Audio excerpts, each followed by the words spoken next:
Hello, everybody. If I can get your attention, thank you for coming.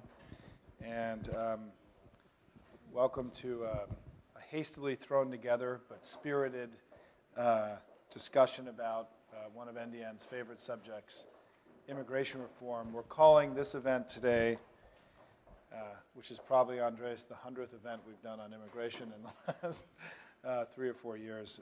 We're calling it today Immigration Reform, Politics, Public Opinion, and Legislative Prospects.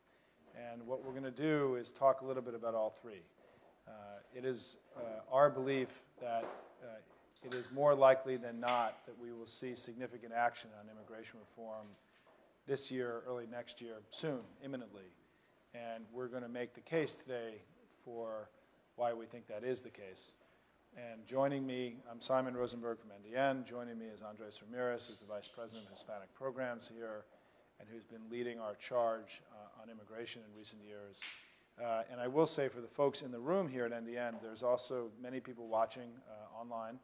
And when we get to the Q&A period, all of you here will be able to ask questions. And those of you online will be able to follow the directions on your screen to also ask questions. It was fun last week. We did an event here on the future of Cuba, and I think we had 8 or 9 questions come in from those watching live. And I promise you we'll get to you. Right? There won't be preference given to those in the room. So what we're going to do today is Andres and I are going to speak for about a half an hour, and then we'll open it up for Q&A. And Andres will go first. I'll go second. And let me just begin by welcoming Andres Ramirez, who's been a great friend, a great colleague, somebody who has worked awfully hard and on many fronts, including putting together our new exciting Latin American policy initiative. But he's here today to talk a little bit about the politics and public opinion of immigration reform. Andres, welcome.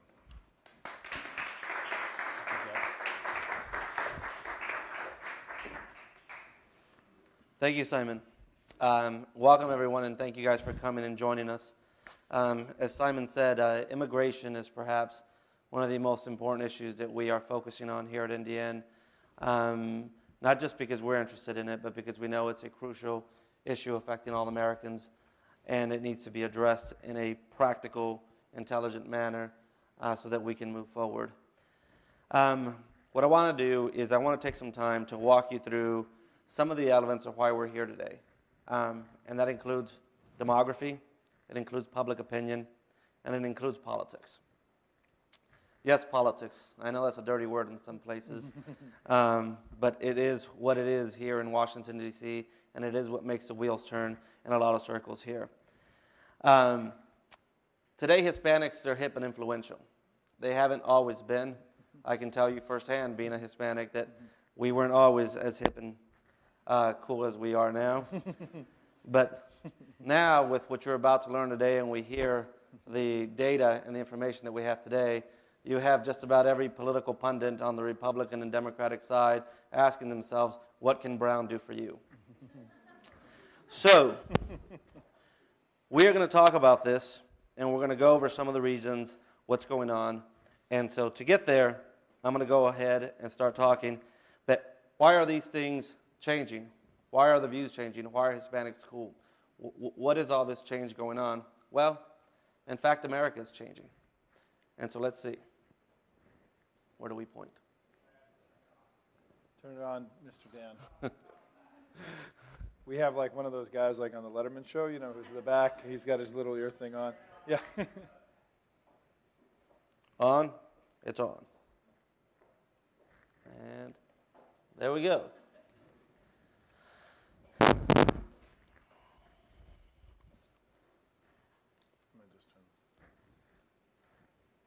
Everyone see?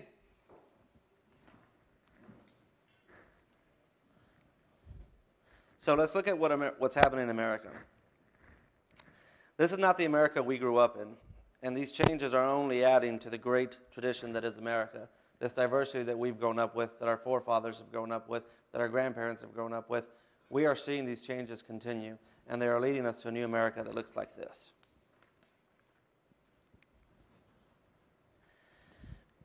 We see these continuous changes not only in demography, but in geography. Growing up in the Southwest, I can tell you how much this information makes me feel happy because back in those days, we fought so hard just to make our friends back in the East make us feel like we were also Americans as well. I'm sure Simon and his wife, who's from the Southwest, see those similar tendencies. But we no longer have to worry about making our friends back East like us. We in the Southwest, we are now the face of America, and that is a comforting feeling for me.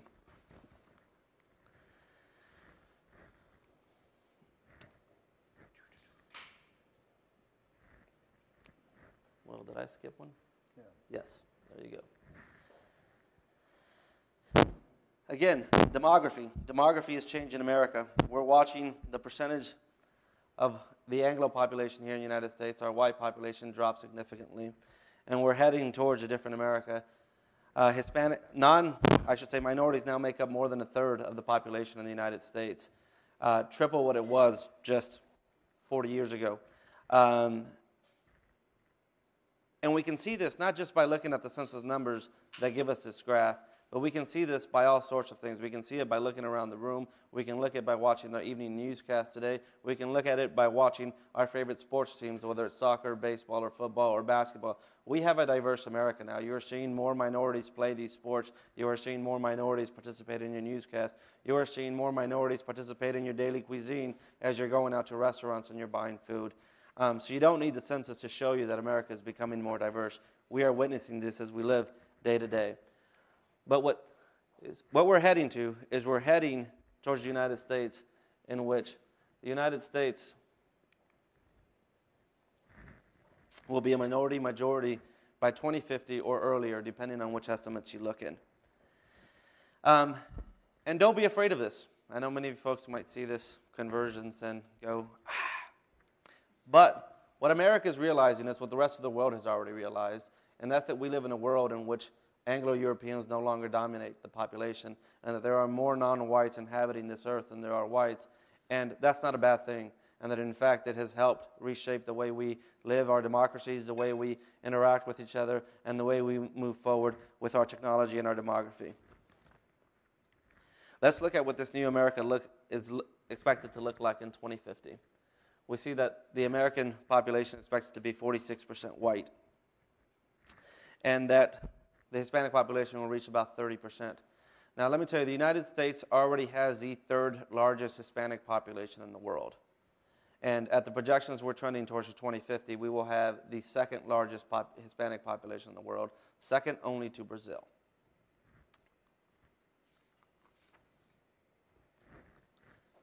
So let's take a look at the Hispanic population in the U.S. Hispanics will continue to grow and lead the growth in the United States population. And what's very important about noticing this population is that Hispanics are very young. Their average age is about 26 years old. And as they continue to age, they will also continue to become more influential. They will be able to vote in larger numbers. They will be able to own more businesses. They will have completed graduate degrees in college, and there will be a much larger impact in our community and our society. And the Hispanic community is becoming more diverse in the United States as well. It used to be overwhelmingly 3/4 and higher Mexican. And we are seeing now the influence of Central American and South American populations inhabiting in the United States and contributing to the great diversity that we have. So let's look. So let's look at what this increase in growth in Hispanic population has contributed. We said we're going to talk politics. So in the past two election cycles, mind you, in which the overall turnout of all voters, not just Hispanics, has increased dramatically. There have been more women, more voters, more Asians, more young people voting in much higher numbers. Hispanics have still managed to increase their overall share of the vote in both 2004 and in 2008. And what it lets you know is that even in years with unprecedented turnout, Hispanics are still voting in larger numbers than the overall population. And what this means is that Hispanics aren't just registering in higher numbers, they're also voting. And we're seeing the trend continue dramatically over the past several years, and we expect this trend line to continue. And so what will that impact in the future elections coming up? We see that they've played a major impact in several key states, including 4 southwestern battleground states, in determining what the difference was in those outcomes, both in 2004 and in 2008. And we see that, again, their percentages continue to increase. Hispanics also showed one of the largest shifts and increase in partisan preferences over the past election cycle, going from 19% to 36%. This shift is increasingly important because it will impact, again, this word that we talk about, this word called politics, in terms of when we're shaping policy and the issues we're discussing. This partisan preference will play extremely difficult because it's no secret to anyone in this room that there is a party who's dominating Congress, both the House and the Senate and the White House. And this partisan loyalty that Hispanics showed in the previous election cycle, I think, will play a major role in helping shape future policy.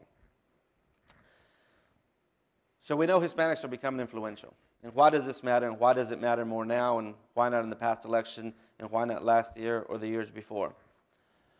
Well, we know it's important because all politics are local. And Hispanics, as do all Americans, as the majority of Americans, they care about comprehensive immigration reform.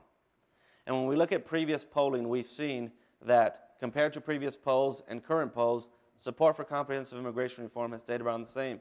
Even in the midst of these economic hardships, Americans want a solution to the comprehensive immigration reform, to this broken immigration system. And when you ask whether Congress should handle the economy or whether it should handle health care and defer and postpone dealing with CIR, voters are saying overwhelmingly by 59 to 39% that they think Congress can handle it this year. And not that they can, but that they should be handling all at the same time. And that just because we are dealing with energy, and just because we're dealing with health care, and just because we're dealing with a variety of other issues, that doesn't mean we cannot also enact comprehensive immigration reform. This country has seen for the past 8 years what inaction can do to our country. We've seen what happens when you have an administration and a Congress that's used to saying no to the measures that Americans want. And Americans now want action. And they're asking this Congress to move on comprehensive immigration reform. So let's go into the particulars of what this poll finds, because people say, well, what does comprehensive immigration reform mean? Well, let's find out what comprehensive immigration reform means. It means securing the border. It means cracking down on employers who hire undocumented immigrants. And it also means requiring undocumented immigrants already here to register for legal status, pay taxes, and learn English to be eligible for U.S. citizenship. I read this because it's important for us to understand what comprehensive immigration reform is and what Americans' understanding of what comprehensive immigration reform is. They understand that we want to provide citizenship to the undocumented here. They understand that we want to secure the border, and they understand that we need to crack down on employers who are taking advantage of undocumented workers. This is an important step in us talking about this issue as we move forward. So, when you tell them what this is, American support for comprehensive immigration reform shoots up to 86%. When they understand and when they hear that, hey, it includes securing the border, it includes cracking down on employers, and it includes providing a pathway to citizenship, 86% of Americans support this. Contrary to many popular beliefs or conventional, I should say unconventional wisdom that is out there, that people will tell you immigration reform is the third rail of politics. To the contrary, Americans support a solution overwhelmingly, 86 to 14%. This is not something that members of Congress, members of the press, members of your community, members of your church, members of your business should be afraid of, because Americans are in line when it comes to this issue. And as we're talking about politics, and we see that immigration matters to Hispanics, we see Hispanics are growing. Hispanics, coincidentally, also happen to live in the states that matter. When we look at the electoral map and we look at what are the traditional states that Democrats always win, and what are the traditional states that Republicans always win, we get the map that you're seeing here before you. Now, if we switch over to just see what the Democrats have historically won, 18 states, 248 electoral votes. They're the states that Democrats have won in the last 5 election cycles. They're, for the most part, your safe Democratic election voting states. And we add with them just 3 states, Nevada, Colorado, New Mexico. Again, heavily Hispanic states, states that the issue of immigration is extremely important. We're seeing these issues play out in. It brings it to 267 electoral votes. Now, I will put the caveat to you, or I would put the disclaimer on that. This is current electoral vote totals. We are in the year 2009. By the year 2012, these votes are going to change. And as you saw earlier that America is becoming more southern and western, so too with the electoral votes. These states in the southwest are going to be gaining seats, and the states out in the northeast are going to be losing congressional seats. So the electoral vote impact will only increase after this next redistricting session. But let's move. We add Florida. So adding 4 states puts you at 294. Now for you political hacks out there like me, you know that the magic number is 270. Once you reach 270, you've won and you've clinched the nomination. So adding just the typical 18 states that Democrats always win and adding 4 states to them, 4 states, mind you, that Obama already won. If he can hold on to these 4 states alone, he secures his reelection. And it's okay if he loses Iowa. It's okay if he loses Ohio. It's okay if he loses Indiana. Now, don't get me wrong. I don't want us to lose these states. Let me be very clear about that. I don't want us to lose these states. But if he did, if it so happened that the Midwest had some dramatic shakeup with the economy going on and the automobile industry, that we could lose those states and he could still win re-election. And he's already won these states, so it's just a matter of locking them in. And as we deal with comprehensive immigration reform, we can also put other states into play.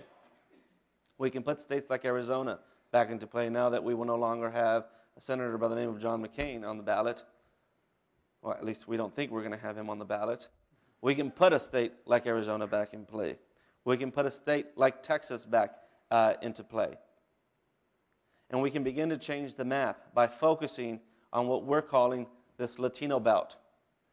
This region of the country following from California to Texas, take a little jump, hop, and a skip to get you to Florida. States that have predominant, or I shouldn't say predominant, but heavy Hispanic influence. Heavy Hispanic participation in elections.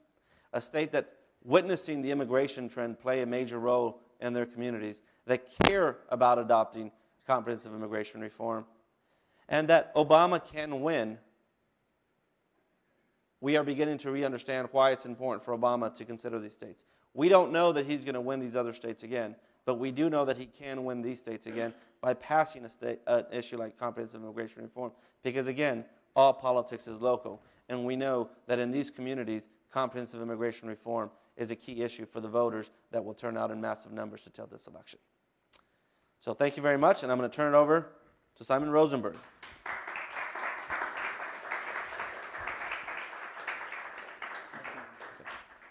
What Andres went through was showed you why this part of the population that's only 9% of the vote is so disproportionately important in presidential elections, which of course drives politics in America. Because there has been, as Andres showed, is that the key to Bush's victories in 2000, 2004, we didn't go into the detail, we can if we want to discuss it more, was the flip that happened with the Hispanic community. There's no way to understand Bush's victories in 2000, 2004 without understanding that the shift in the Hispanic allegiance from being overwhelmingly Democratic to being more of a swing vote was the thing that tipped many states from being lean Democrat to red states.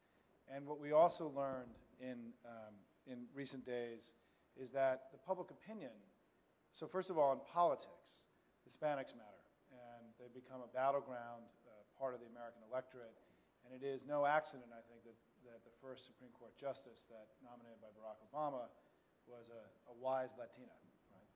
Second is that on public opinion, and we didn't spend that much time on it, but we can more in the Q&A, the polling numbers on immigration reform have been amazingly consistent for 3.5 years, since we really started this debate in the fall of 2005. An overwhelming majority of Americans support comprehensive immigration reform in virtually every poll taken. And this issue has been polled extensively in public and private polls. And what you're seeing with this new poll from America's Voice, which I strongly recommend for anyone online and in this room to check out, along with companion focus groups that go into more detail, is that in a down economy, actually support for comprehensive has gone up. I'll talk about that in a minute. So in terms of politics, Hispanics matter. In terms of public opinion, overwhelming majority support for comprehensive. And let me go through some more thoughts for you about the debate this year. Just to remind everybody, right, comprehensive immigration reform is the name that we've all given to how a set of ideas about how to fix the broken immigration system. That it has three key components to it. That we're going to toughen up on the border and on employers who illegally hire undocumented workers. We're going to better manage the future flow of legal immigrants. And third is we're going to create legal status and a path to citizenship for those already here. All the bills that were debated in 2006 and 2007 had some set of these attributes, and certainly we all expect that whatever comes out this year, and we expect that Senator Reid will be certainly introducing something in the fall in the Senate, that it will have, again, these three core components. And they could change a little bit about from where they were a few years ago. This is sort of the undergirding, the structure underneath what we call comprehensive. That we also know that a clear and consistent majority, as I said earlier, has supported comprehensive. And again, it's poll after poll has shown the same thing. Americans really care about this issue. It's not a top-tier issue. It's not health care. It's not the economy. It's not Iraq back in the last election cycle. But it's number 4, number 5. It's usually equal to education, which is obviously something of great concern to Americans. And about 14, 15% of the country in every poll really is angry about the sort of the changing racial construct of America and have violent or angry sentiments about what's happening with immigration in America, whereas the rest of the country is in some other stage of indecision or as we saw in this new poll, desire to see 86%. We got the number all the way up to 86% in this last poll, right? So Andres went through this. I won't repeat this, but even when you, in this poll, again, that I strongly recommend because it's just 2 weeks old, right, that when you ask the question, do you support comprehensive immigration reform, just those words, right, it was 68%. When you defined what comprehensive actually was, as Andres said, it got all the way up to 86%. And frankly, Republican Party support was pretty high too. I mean, this wasn't really a significant variation between the Democrats and the Republicans. Remember that the Republicans had, in essence, a referendum on immigration reform in their presidential primary last year. And Tom Tancredo, who was a single-issue candidate, who ran essentially only on immigration reform, never got a higher than 1% ever in a Republican presidential primary. He never broke 1%. And John McCain, who was seen as the most liberal of all the Republican candidates who ran in 2008, won the primary. And if you remember also in the debate in the Democratic primary, Barack was seen as more liberal on immigration reform than Hillary, right? So both of the candidates who won their respective primaries in 2008 were so-called, more liberal, if you want to use that word, on comprehensive immigration reform. And clearly, Barack was to the left of McCain on this and still became the president with 53% of the vote. So there's a lot of evidence that this is something that even in a Republican primary is not something that is a third rail. Right? So what I would also argue is that in the age of Bush, when very little got done that was bipartisan, what happened in 2006 when comprehensive immigration reform was originally introduced with McCain and Kennedy, it was among the most bipartisan common sense things that we saw happen in Washington. We got 62 votes in a Republican Senate on this so-called third rail issue. And behind it, which is still there today, is one of the broadest and deepest and most bipartisan coalitions ever assembled for a piece of legislation in this decade. You saw everything from immigrant rights groups to the Chamber of Commerce to evangelical Protestant groups to the Catholic Church. I mean, I will tell you, in recent years, working on this issue, I've never been in the room with so many priests, right, in my political career. And it's amazing how broad and deep this coalition is beneath comprehensive immigration reform. I give a lot of credit to Ted Kennedy and John McCain, who built the original bill that was able to build such a broad coalition behind it. But there is an enormous amount of bipartisan goodwill, in addition to toughness on this issue, but bipartisan goodwill that we can't forget that will be there again, I think, if we bring this bill up soon. And so my basic conclusion is that, unlike some people who have argued that there's no evidence that this is a third rail, right? This has got broad and deep bipartisan support in public opinion. There's been a broad and deep coalition behind it in Congress. It was able to pass in a very contentious political era and get through back in 2006. And I think we have to rethink this not as a contentious third rail issue or as a wedge issue, but as a deeply pragmatic and common sense approach to solving a national problem, right? And that's really what I think this debate has been about. So let me offer some other thoughts for you before we wrap up about why I think at the end of the day that we're going to see movement on comprehensive in this cycle. First is that the administration and Congress are going to become very wary of fighting proxy battles on other issues. And there was a story in Roll Call, I think, just in the last week about how where this is going to manifest itself very quickly is in the desire for the Democrats to cover everyone with health care reform. Does that mean that we're going to cover 11 million undocumenteds in the quest for universal health insurance? This is going to become an incredibly contentious issue in the next 6 weeks. And we've already saw in issue after issue in the stimulus and other issues that came up this year, anything that involves coverage of people starts to raise the question of will it cover the undocumented? And so my own belief is that Congress is going to continually get worn down and say, hey, why don't we just resolve this once and for all instead of having these proxy wars break out on issue after issue. Second is the pressure from state and local officials who are seeing law enforcement overwhelmed and seeing their local institutions overwhelmed by this question of the undocumented are going to continue to advocate for action. And I think that, again, these are going to become increasingly powerful voices as this debate goes on. Third, it's going to help depoliticize what could be a very contentious census fight next year. It is in the plank of the Republican Party, passed at the Republican Convention in 2008, that they will contest the ability for the government to count undocumented in the census. Now, we all may say, well, that's silly. I mean, the census, it's constitutional. We have to count everybody. Well, we know that it is perfectly capable of a party who is still fighting over a Minnesota Senate race, or who were able to win a presidency with a 5-4 vote by the Supreme Court, that we know is the Republican Party is completely capable of mounting a full-scale, sustained fight to prevent the undocumented from getting counted in the census. I mean, this is not out of the realm of possibility. And I think that fight would be racial and ugly in the extreme. And I think it's something that would do incredible damage to the country and something that I hope we can avoid by getting comprehensive immigration reform passed.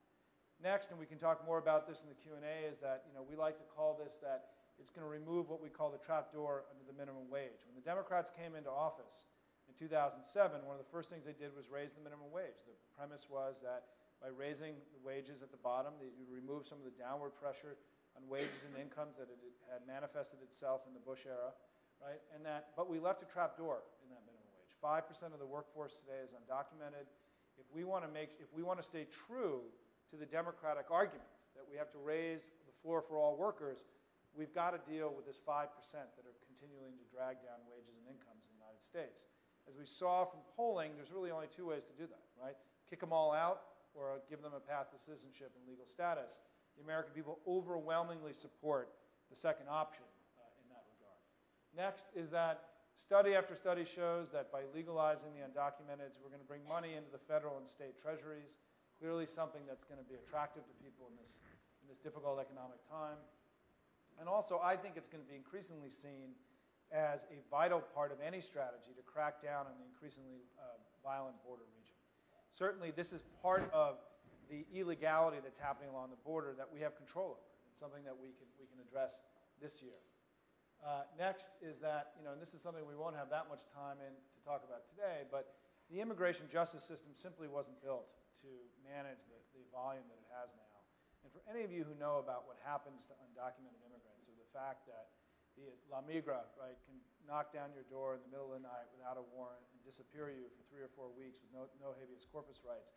And it's happening regularly to American citizens who are born in this country, right? We even have situations now where we're seeing American citizens deported out of the United States because their name is the same as somebody else who's undocumented.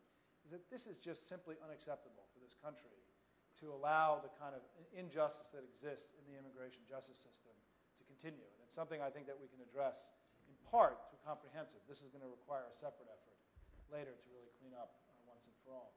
And also, I think, and this is going to be something I'd love to talk about in this room, is that I think it's going to be very difficult for this administration, after spending months and months and months extolling the virtues of this Latina child of immigrants, Sonia Sotomayor, to then turn, particularly because she's going to become a Supreme Court justice, because I think she'll get through in September or October. There'll be weeks of press about the first Latina, to then turn around and say, oh, by the way, we're excited about her rise to fame and fortune and to see the extraordinary story of Sonia Sotomayor, but for those 11 million other Hispanic immigrants that want the same shot at the American dream, we're going to have to defer that to later. I think rhetorically that becomes very difficult.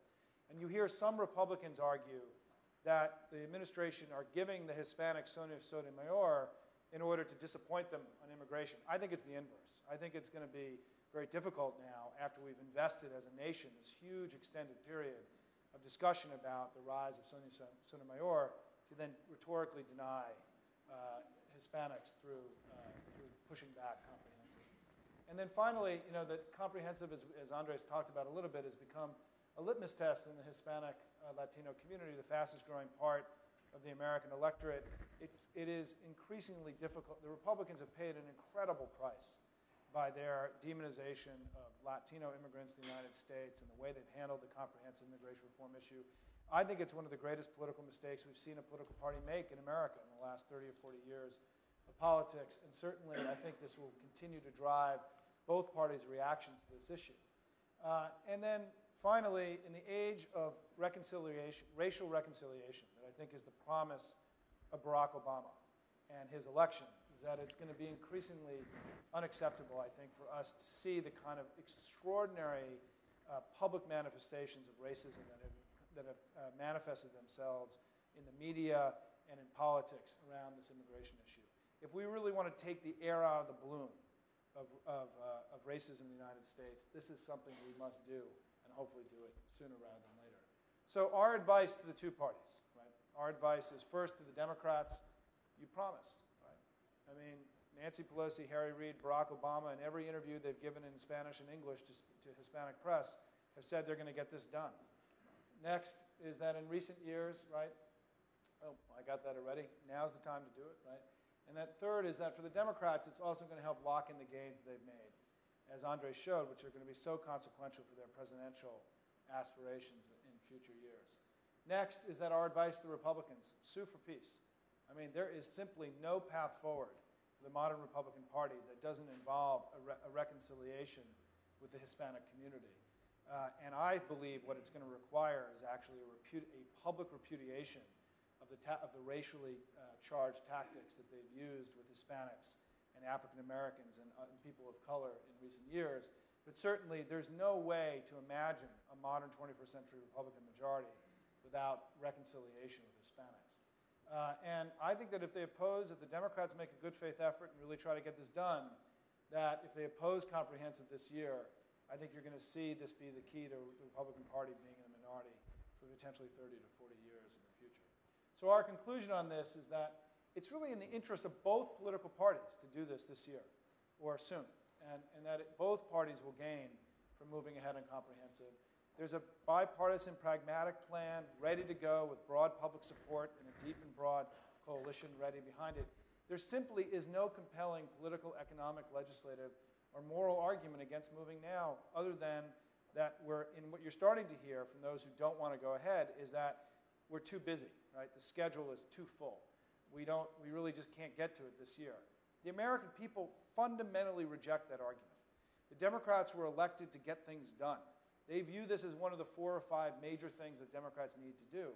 And they simply are not going to be sympathetic to people in Washington saying, sorry, our plate's too full, we're going to have to defer this to some other time. Second of all is that I really believe that there is going to be tremendous cost to the Democrats if they don't move ahead on this. Not only will we see a contentious census, but it will undermine the central argument the Democrats have made to the American people that they came to Washington to solve problems and get things done. The American people see this as a big problem.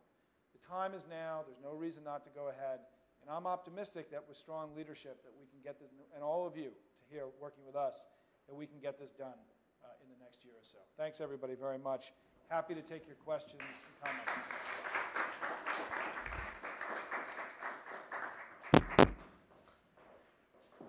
me turn on the lights. Yep. I also, if you don't mind me, Simon, just while we're gearing up for questions, I know that sometimes many of us, myself included, can get carried away with the rhetoric when we're giving our discussions. But I did want to make clear to everyone in the room and also to those watching online that as we're discussing this issue, that not all Democrats have been helpful on this issue, and not all Republicans have been hurtful, and that we have friends on both sides and we have some obstacles on both sides, but this is an issue in which we're going to need to engage all parties and all stakeholders to make sure they participate in this process. And I just want to make sure that as we're engaging in the questions and answers that we just have that context in mind.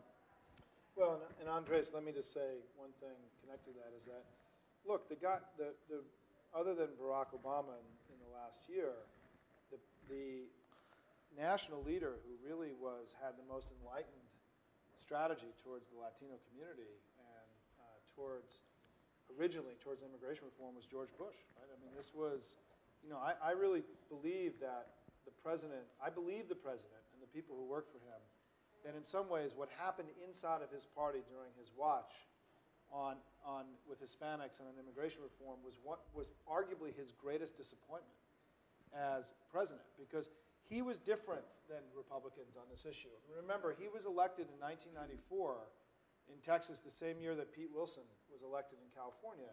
And Pete Wilson took on the immigrants in California and went into the dustbin of history, right?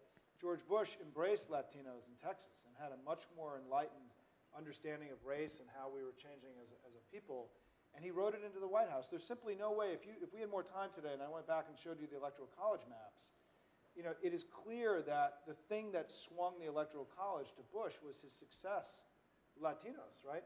And I think he really had incredible personal pride about how he was not like those Republicans, those racist Republicans that he was all too familiar with in his political party. So Andres is right. This is not, at the core of this is really modernity, right? Which is the ability for the two political parties to deal with sort of what's in front of them. And one of the things that what's in front of them is that we're heading towards being a majority-minority country. And what's interesting is that the first Democratic Party, other than New Mexico, which is this anomalous state, that became majority-minority was Texas, right? The vote in 2008 in the Democratic primary in Texas, the vote was 52% non-white. In California, in the primary, it was 48, 49% non-white. So not only is the country headed to being majority-minority over time, but I think I believe that, potentially with Michael Steele and with other Republicans, my hope is that you see the Republican Party once again re-adopting the Bush strategy and really contesting and fighting for this vote of all people in the United States, not just, as Ed Gillespie called it, aging white bald men, right, the other day, which seems to be the preferred part of the electorate for the Republican Party today, which of course is a shrinking one. So let's take your questions. And anyone in the audience who's watching online, just follow the directions and shoot them in. So we open it up to all of you.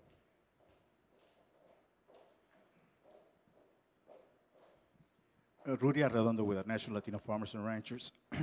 Besides the usual, which is National Council La Raza, MALDEF, LULAC, what about the immigrant organizations? Have you had any contact, or they are going to be a part of this coalition to ensure that they actually do have a voice, not to despair to be disrespectful to the NCLRs and LULACs, but their contact with the immigrant community is peripheral, to say the least. Is the question related directly to those, or just to all other organizations? Well, I mean, for instance, who are you working with? Yeah. Well, we generally keep an open door policy. As we've said, we think this is going to require the involvement of various actors around the country, various parties, and this issue impacts various groups, as Simon said, between whether you're clergy, whether you're business, whether you're labor, whether you're immigrant or you're a civil rights person. We are working with groups such as America's Voice, which is another leading group fighting for immigration reform, working with the National Immigration Forum, working with the folks over at the Chamber of Commerce and other high-tech businesses who are also going to need to play a role in this process. We're working with generally anyone who is sincere about moving this issue forward and putting it in. That includes working with NCLR, that includes working with MALDIF, that includes working with the Asian organizations and the African American organizations as well, such as the Urban League and the NAACP.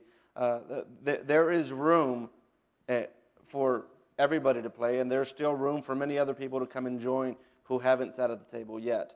And so we are welcoming anybody to come. I shouldn't say anybody. We're welcoming everybody to get engaged in this push, because it is something that impacts all of America, and that is something that we feel is the right thing for America to accomplish. But yes, there are various groups out there working and fighting on behalf of immigrants' rights, both at the local level, state level, and national level, who are participating in these coalitions to push forward. And to be honest with you, there's going to be various coalitions. There's not just going to be one, but it's going to require the help of many in order to push this process through. And I think you're seeing a lot more activity now.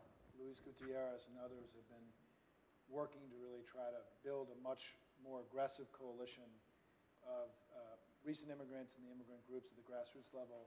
There's a much deeper and broader organization there than there was certainly 2 years ago, 3 years ago. So, we're optimistic. I mean, I think that part of the thing I'll just put on the table is that, we can't get this done without the business community. And they have an important voice in all of this. And I think more has got to be done to bring along recalcitrant Republicans and some the more enlightened elements of the business community, because we can't really count on all the Democrats to support this. I think we can count on most of the Democrats, right? But I think this is going to require bipartisanship. It's going to require us giving John McCain, I think, once again, a leading role in trying to get this done. He is, up until his presidential run, he was a incredibly enlightened advocate for this issue and for the growing Hispanic community. We need the old John McCain back a little bit, not the McCain that we saw during the presidential race, who kowtowed to sort of elements in his party that I think he regrets, frankly, now looking back on it. So I think we can do this, and I think it's going to, as Andres said, it's going to take both more activity among the immigrant groups and the traditional groups that fight for this kind of stuff, as well as, frankly, the business community who, let's just say, didn't really work all that hard back in the 2007 iteration of this to make this a higher priority. And I think so far we're optimistic that this is possible. And I think if that's the one thing we want to say today, is that the conditions for this happening are much better today than they were, I would argue, even 3 weeks ago. Both Nancy Pelosi and Harry Reid, in their last press conferences last week, said that they now have 3 priorities, 3 legislative priorities: healthcare, climate change, immigration. Both of them said that. They weren't saying that a month ago. They weren't saying that 5 weeks ago. And I think you've seen a real elevation up of this issue, and it means that it's possible, but we have a lot of work to do to sort of get to make sure that we take advantage of the opportunity that we have. Other questions in the room? Yeah, go ahead. I'll take one. My name is Raul Garcia from the Mexican Embassy. And I wanted to see, in the 2006 movement, you had all of these protests, and you had a lot of mobilization, and you had a lot of NGOs involved. But how do you get all of this push, or all of this pressure that you've mentioned? Obviously, you've made a very tremendous and compelling case for an argument pro-immigrant, pro-comprehensive immigration reform. But how do you actually reach out to the senators and the representatives who are actually going to take a stance on this, that sometimes have even very personal views against this issue? So how do you make this kind of transformation from the general support that you have into the actual votes? Well, just to touch on that initially, I don't think that we make that case. I think that that's what the community has made. And we saw that, as you said, during the marches in 2006. And then we saw that Hispanics took it the next level, and they became naturalized, and they became citizens. And then took it the next step forward, and they registered themselves to vote. And then completed the final process by actually turning out to vote. Again, as we saw in 2008, and they came out in record numbers. And when you're talking to politicians, support and rallies and letters and this and that matters. It matters a lot. But at the end of the day, what matters generally the most to them is their voters. And when we can convince Hispanics to vote and to vote in large numbers, that will make a great impact. And I don't think we need to make that convincing case anymore. I think the Hispanic community made that case. And that's why the turnout numbers and the voter registration numbers to us are so important, because they took it upon themselves. It was what happened in '06, and you saw the slogans, today we march, tomorrow we vote. And it was a process, it was a promise made that took years to happen, because as many people know, you can't become a citizen overnight, and you can't just register willy-nilly. So it was a process that took place that politicians have time to see, and they soak now. They saw, all right, we saw the marches. We saw the long list of naturalization papers. I mean, we saw over 1 million. We saw the backlogs that happened at the Justice Department, who were processing naturalization forms because of the amount of forms that came in of new immigrants wanting to become citizens. And then we saw the huge lines, and we saw the voter turnout. That, to me, is what the ultimate case is going to be to members of Congress, to show them. And yes, not everyone is going to change their mind, and we understand that. But we think there is enough support and enough of a case to convince enough members of Congress to support this that we can pass. And we don't need 100%. We don't need unanimous support. We just need enough to pass it through the chambers, of both chambers in Congress, and that we know the current president will sign it into law. And just one quick point on strategy is that, there are experienced champions in the Senate of this. I mean, we got this through the Senate in 2006, and Harry Reid, I think, hasn't gotten nearly enough credit for the leadership that he's shown on this. I know that everyone knows that Ted Kennedy was originally the great leader on this, but I think that the power behind the throne has been Harry Reid. And I think Harry Reid wants to do this. He's left S9, the Senate Bill number 9, open for the Comprehensive Immigration Reform Bill. He's announced publicly that he intends to introduce this in the fall. I take him at his word.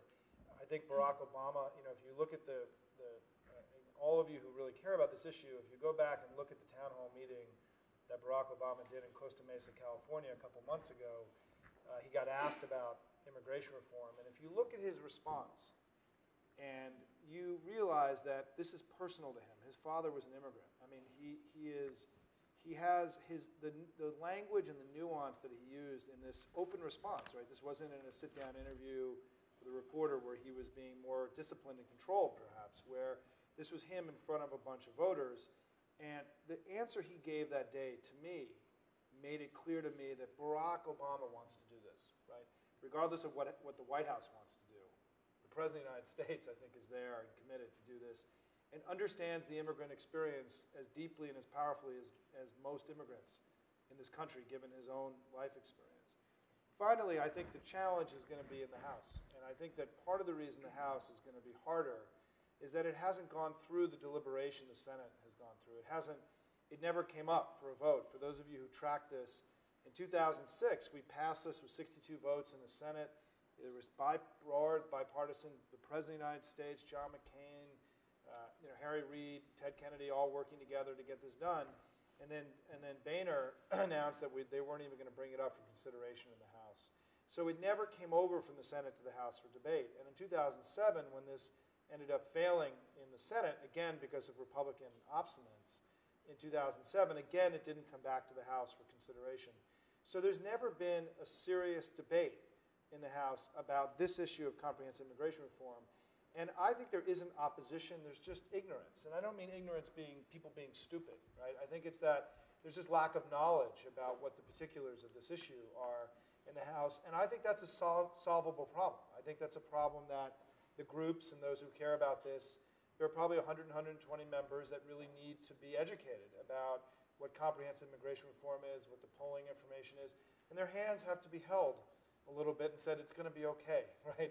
That when you go down, and then in their own polling, they're going to have to use the same language that is in here, because one of the things that Pete Brodnitz and Frank Sherry and the folks in America's Voice have figured out is how to talk about this in plain, simple English that can elicit extraordinary levels of support with typical voters, right? And I think that I think this is a breakthrough. It's why we promote this poll so aggressively, is that this is real-world language. This isn't pie in the sky, ivory tower, if you control the debate, you can drive up the numbers. Pete Brodnitz was pollster of the year. His partner is Barack Obama's pollster, one of the most, architect of the Virginia victories. This guy goes into these tough places and wins elections.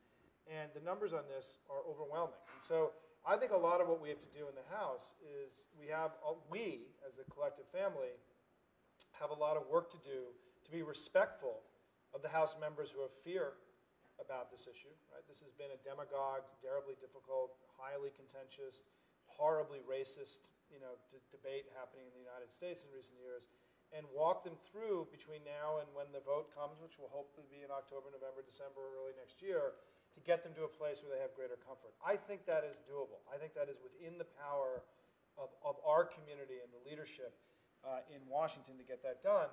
But we also can't be wild-eyed about this. I mean, this is going to be hard. And I think there are a million places along the way where this thing could go off the rails, as it did in 2007.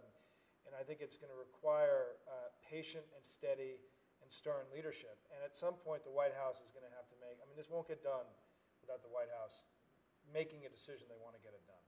And we shouldn't, believe that there's no way the White House can be a follower in this. I mean, they're going to have to be a leader because the basic default right now, I think, among a lot of politicians is, well, we just don't want to deal with this, right? We got so many other things. But as we said earlier, I don't think we have the choice of deferring on this. I mean, I think this is something that has to get done.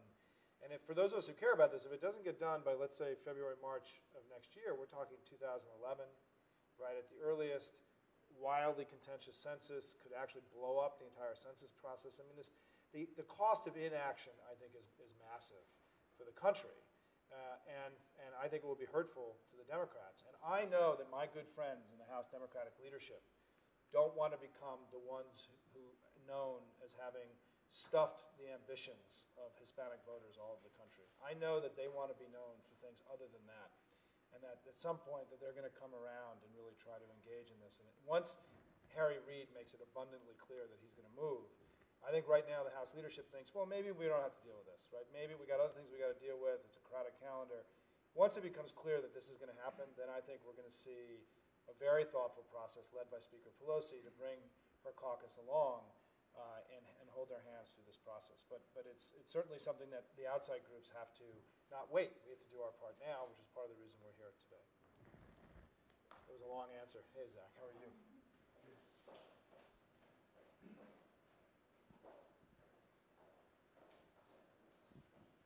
Thanks. Zach Paulette with Acorn. I wonder if you could comment some on what you see as the role of the African American community in this struggle. I think Acorn's membership is primarily Latino and African American. We find in local communities, when people talk about it, Latino Acorn members and African American Acorn members, they see it the same way once they have the dialogue. And so we wonder whether this community be a civil rights effort of passion in the African American community as well as in the Latino community.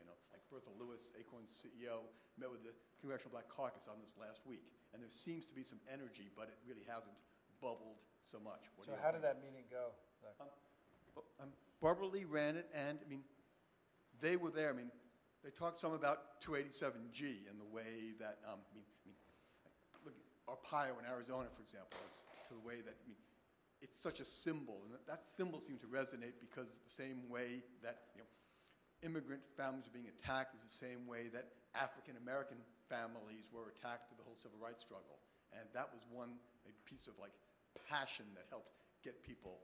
Our view is that one wants it to be not just, yeah, we're for it, but this is the same struggle. And I wonder from you all, from your polling or just your knowledge, is that achievable in the next 9 months? There's no doubt in my mind that this immigration battle is the civil rights battle that we're fighting today, and it is just a continuing of what minority communities have fought for in this country. And I think that there is great allegiances between and opportunities for African American organizations and voters and Hispanic organizations to participate.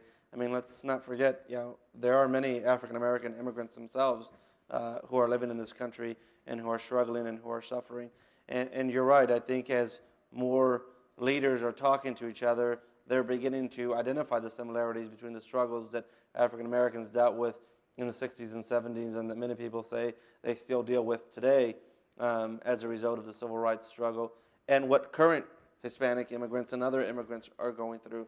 And you know, just outside of that, again, we look at demography, we see elected officials, African-American elected officials, like Maxine Waters and other who have significant amounts of Hispanics who are living in the congressional districts they represent. That we have, you know, several African-Americans elected leaders who are understanding, hey, this is impacting my community, my neighborhood now as well. So I think there are great opportunities, and I think, again, we saw there was one coalition on immigration reform that launched not too long ago where the NAACP was a part of the coalition, and they had Hillary Shelton there to participate with them. And again, and I know that leaders such as Janet Murguia at NCLR has been working with Mark Morial over at the Urban League, and I know there's greater workmanship and partnership between the various minorities communities to increase that passion and to create that understanding between the various communities that exist. Again, look, we have an African-American president who was elected, as we like to point out, by strong support among Hispanic voters. So there is definitely an affinity and a partnership for these two groups in the United States to not only work together, but to help learn, because I think there is a lot that many in the immigrant struggle can learn from what leaders in the African-American civil rights era learned during their fight, and how we can, you know, not repeat the same mistakes, but help learn from them so we can move this much more effectively and successfully as we go through our own process now in this century. Anything else, anybody? Any other questions? Yeah, go ahead. Mike? Hello, is this on? I'm Daniel Galindum with LACLA. My question is simply, what do you make of the fact that the White House has canceled the scheduled meeting with congressional leaders on immigration for the second time? Yeah. Is it significant, and does it mean that the immigration issue is losing priority? Well, if you let me just clarify the question. They haven't canceled the meeting. They've rescheduled the meeting. They haven't announced a date, though, have they?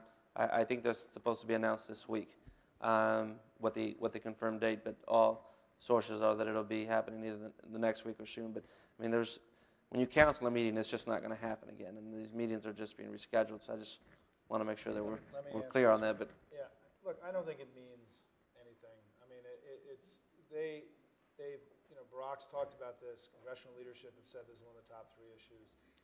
A year from now, no one's going to remember what little meeting happened when with what folks. So the question will be is, and in part, I think the Obama administration views this as a fall issue, and they're really busy right now. I mean, I think this issue of them, this issue of right now, the systems of government being focused on climate change, healthcare, now Iran's going to start, or what's happening in the Middle East is going to start taking up more mind share, is that I think in some ways inside the White House, this was seen as we had time to think about this, and we did, and I don't know that they're totally ready to jump into this, and I would rather them take more time to sort of get themselves to a place where they're ready to go than jump into this before they're really ready. Because if they make early mistakes, it could be a tremendous setback. So my own view on this is that I'm actually glad they've done what they did so far, because it shows that they're serious about doing this right as opposed to doing it fast, and which is what I think our preference would be. And as I said, you know, Obama has said, and his promise was action in the first year. He didn't say we will pass it all the way through and make it law. He has committed to significant progress and action on it. And that's going to be something that's going to be difficult for him to not actually see through, because that promise was clear. And so I think we're going to be here all the way through Christmas. I think there's going to be 4 very full months to get a lot of things done in the fall, and I think there's plenty of room in the calendar to begin to have a serious debate about this in the fall. My preference would be for it to start within a week or 2 after Sotomayor became the first Latina Supreme Court justice, and the several weeks of remarkable press that's going to come out of that, which would then be a great, I think, prelude to the successful carry through on comprehensive. I think it's also important just to add on that this White House meeting is just one step in the process, and that, you know, we're not going to have a bill come out of this meeting. We're going to have a discussion, and it's a kickstart to Obama's efforts and how he wants to move forward. But I don't think it's going to be different than what we saw with Obama in his energy meetings or in his healthcare meetings. He convened a group of people to start the dialogue of how he'd like to see the debate go, but there was no bill that came out of this. And President Obama has tremendous respect, being a former senator, for the congressional process, and he understands that this is going to come out of Congress, and it's going to be a bill that he signs. We're seeing movement in the Senate. We're seeing movement in the House. And so I think this is fine. I think it's important for us as a community, for us as pundits, for us as people who are interested, to understand this, that this White House meeting is just one meeting, and it is just one step in the process. And we shouldn't overhype it as this is what's going to determine everything that happens this year or what happens with this bill. Because, again, as we're seeing with healthcare and as we're seeing with energy, what has happened since those meetings at the White House has changed and it's adapted, and that will happen. This is a fluid process, and it's a healthy process. And I think we're going to see that happen with immigration, and I think we're going to be happy with the ultimate outcome. Any last questions, anybody? No? Right here. Yes, sir.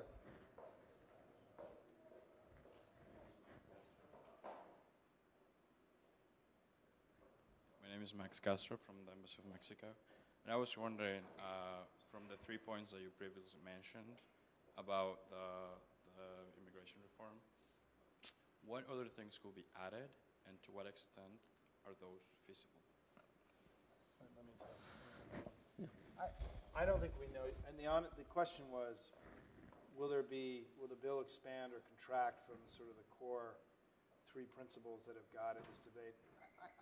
I would be surprised if there was a significant shift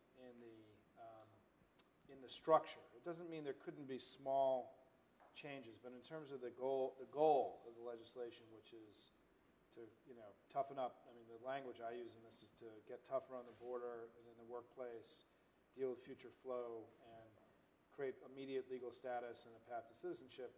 I would be surprised if the bill wasn't constructed in exactly those 3 ways.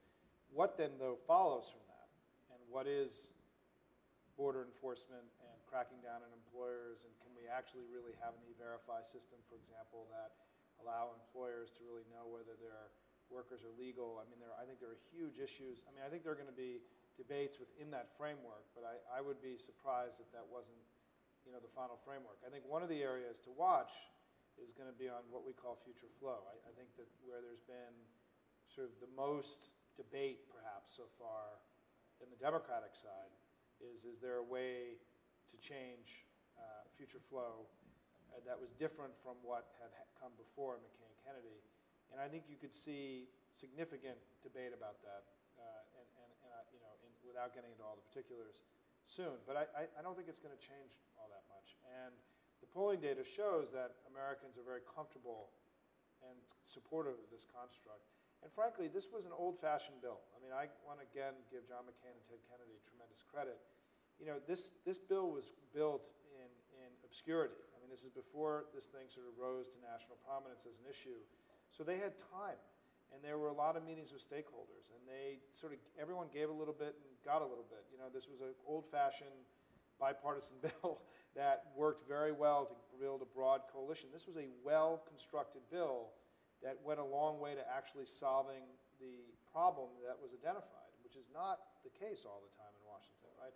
And so that's one of the reasons I think this thing is held up, was that McCain and Kennedy and their staff did a phenomenal job, and the outside groups, and in part because they could do this because no one cared about this issue in 2005 when they were off building this by themselves. It was only when Sensenbrenner sort of pushed this into the national debate in the fall of 2005 where this thing all of a sudden became a national issue. So I think this will hold, and I think we could talk to you more privately about sort of ways we think this is going to flow. But I think Harry Reid knows that he got 62 votes on this construct in a Republican Senate. And I think, as you know, politicians don't try to change things that ain't broke, right? And so I think there's going to be resistance coming from the political leaders towards significant change. It doesn't mean that there won't be opportunity for improvement in all this. And I would just add that I agree with Simon. I think the basic construct will remain the same. I mean, there might be minor provisions that deal with the backlog on naturalizations, that deal with how immigrants are being treated in the detentions, on fees, on raids, on whether we put a hold on raids at the moment on workplace or not. And I think those things, or how they are conducted in the future, I think there are things that may be discussed and may be included in the bill. And I don't want to make it sound as if they shouldn't be discussed or included, but they may be dealt with separately. They may be dealt included. But I think this is the basic construct that everything else will revolve around on. Anything else? Any final question, anybody? Well, thank you all for coming. For those of you who enjoyed the conversation today, there will be